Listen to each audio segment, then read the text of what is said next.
Nunțile aveau în trecut cu totul și cu totul farmecul lor. La data stabilită de cele două familii și a viitorilor nași, părinții feciorului împreună cu el și cu nașii se duceau în pețit, pe vedere, pentru a cere fata, adică mâna fetei, în căsătorie.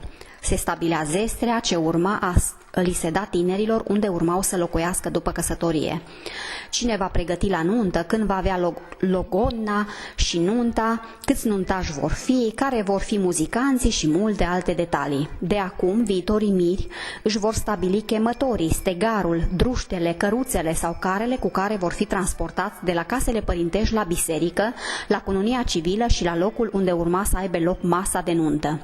În ziua nunții, nănașii, o singură pereche doar, se duceau cu căruțele sau carele cu boi la casa socrilor mari și îi luau pe ei și pe mire și, însoțiți de muzica lăutarilor, se duceau la casa socrilor mici pentru a lua mireasa.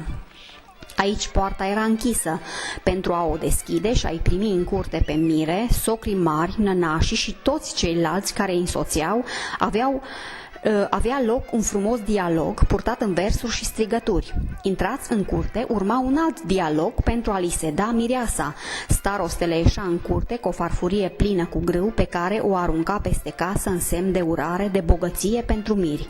Dacă farfuria nu trecea de coama casei și cădea în curte, se spunea că acea căsătorie se va desface.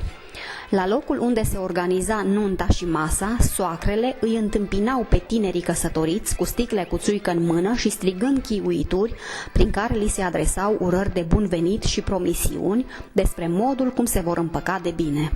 Primii care dădeau darurile erau nănașii, care de regulă dădeau bani, apoi urmau părinții mirelui și ai miresei, care în afară de bani spuneau cât pământ le dau, boi, vaci, oi, care sau alte bunuri materiale sau financiare. Un moment interesant la nuntă era datul găinii. În vederea acestui moment, muzicanții interpretau jocul găinii în timp ce își făcea apariția socăcița, cu tava în care era așezată o găină aburindă cu o țigară aprinsă în cioc, iar socăcița chiuia. Datul găinii trebuia plătit de naș, care puneau în schimbul țigării din ciocul găinii bani.